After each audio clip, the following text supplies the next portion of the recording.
ಮಾಡ್ತೀವಿ. ಹಸಿ ಕಸ ಅಲ್ಲಿ ಮರುಬಳಕೆ ಆಗುವ ಒಂದು ಕಾರ್ಯಕ್ರಮ ಆಯ್ತಾ, ಹೌದಾ? ಇದು ಈ ಹಿಂದೆ 6 ವರ್ಷಗಳ ಕೆಳಗೆ ಎಲ್ಲವೂ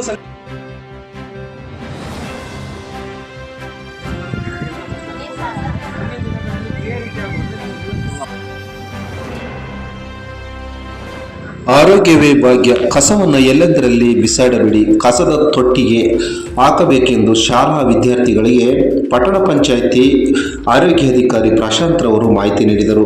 ಪ್ರಾತ್ಯಕ್ಷಿಕವಾಗಿ ಘನತ್ಯಾಜ್ಯ ವಿಲೇವಾರಿ ಮತ್ತು ಕಸವನ್ನು ಸಂಸ್ಕರಣಾ ಘಟಕದಲ್ಲಿ ಸಂಸ್ಕರಿಸಿ ಗೊಬ್ಬರವನ್ನಾಗಿ ತಯಾರಿಸಲಾಗುವುದು ಎಂದು ಶಾಲಾ ವಿದ್ಯಾರ್ಥಿಗಳಿಗೆ ಪ್ರಾತ್ಯಕ್ಷಿಕವಾಗಿ ಪ್ರಶಾಂತ್ ರವರು ಮಾಹಿತಿ ನೀಡಿದರು. ಪೌರ ಕಾರ್ಮಿಕ ಸಿಬ್ಬಂದಿಗಳು ನಿಮ್ಮೆಲ್ಲರ ಸ್ವಚ್ಛತೆಯನ್ನು ಕಾಪಾಡ್ತಿದ್ದಾರೆ. ಫಸ್ಟ್ ಅವ್ರಿಗೆ ಚಪ್ಪಾಳೆ ಮಾಡ್ತೀವಿ. ಹಸಿ ಕಸ ಅಲ್ಲಿ ಮರುಬಳಕೆ ಆಗುವ ಒಂದು ಕಾರ್ಯಕ್ರಮ ಆಯ್ತಾ, ಹೌದಾ? ಇದು ಈ ಹಿಂದೆ 6 ವರ್ಷಗಳ ಕೆಳಗೆ ಎಲ್ಲವೂ ಸಂಗ್ರಹಣೆ ಆಗಿರ್ತಕ್ಕಂಥ ಒಣ ಕಸದಲ್ಲಿ ಎಲ್ಲ ಮಿಕ್ಸ್ ಆಗಿರ್ತಕ್ಕಂಥ ಐಟಮ್ಗಳು ಈ ಒಂದು ಕಟ್ಟಡದ ಹಿಂದೆ ರಾಶಿಯಲ್ಲಿದೆ, ಹೌದಾ? ಅದನ್ನು ಒಂದು ಲೆಗಸಿ ವೇಸ್ಟ್ ಅಂದರೆ ಒಂದು ಹಂತ ಇರುತ್ತೆ.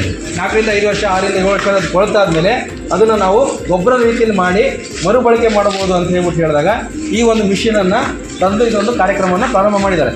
ಈ ಮಿಷಿನಲ್ಲಿ ನೋಡಿರಿ, ಮೊದಲನೇ ಹಂತ ಅಲ್ಲಿ ನಿಲ್ತಕ್ಕಂಥ ಲೆಗಸಿ ವೇಸ್ಟನ್ನು ತಂದು ಕ್ಯಾಟ್ರಿಯಲ್ಲಿ ತಗೊಂಡ್ಬಿಟ್ಟು ಅಲ್ಲಿ ಗುಂಪು ಮಾಡ್ತಾರೆ. ಸಾಲು ನಾವು ಮೆಕ್ಕೆಜೋಳ ರಾಶಿ ಮಾಡ್ತೀವಿ ಗೊತ್ತಾ, ಆ ಟೈಪು ಉದ್ದುದ್ದ ರಾಶಿನ ರೌಂಡ್ ರಾಶಿ ಮಾಡಿಬಿಟ್ಟು ಅದಕ್ಕೊಂದು ಕೆಮಿಕಲ್ ಬರುತ್ತೆ.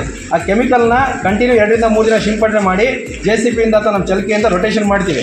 ಆವಾಗ ಅದರಲ್ಲಿ ಬೇಡದಿರ್ತಕ್ಕಂಥ ಬ್ಯಾಕ್ಟೀರಿಯಾಗಳು ಏನಾಗ್ತವೆ, ಸತ್ತೋಗ್ತವೆ.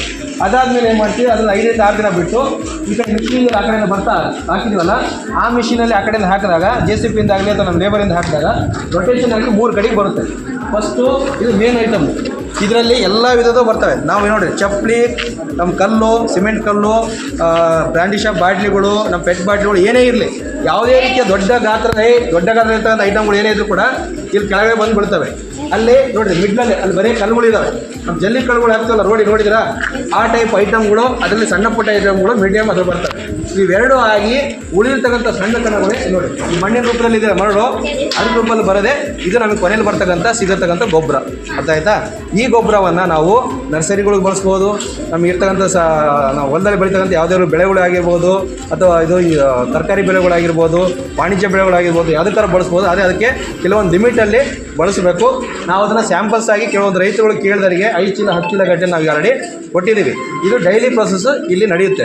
ಆಮೇಲೆ ಇದರಲ್ಲಿ ಬಂದಿರ್ತಕ್ಕಂಥ ಐಟಮ್ಗಳು ನಾವೇನು ಮಾಡ್ತೀವಿ, ಇದನ್ನು ತಗೊಂಡೋಗಿ ಅಲ್ಲೊಂದು MRS ಶೋರೂಮ್ ಅಂತಿದೆ, ಅದರಲ್ಲಿ ನಾವು ಈಗ ಇವೆಲ್ಲ ಬರ್ತಾವಲ್ಲ, ಇವನ್ನ ತಗೊಂಡು ಏನು ಮಾಡ್ಬೇಕು, ಮತ್ತೆ ರೋಡಿಗೆ ಬಿಸಾಕೋಕ್ಕಾಗುತ್ತಾ?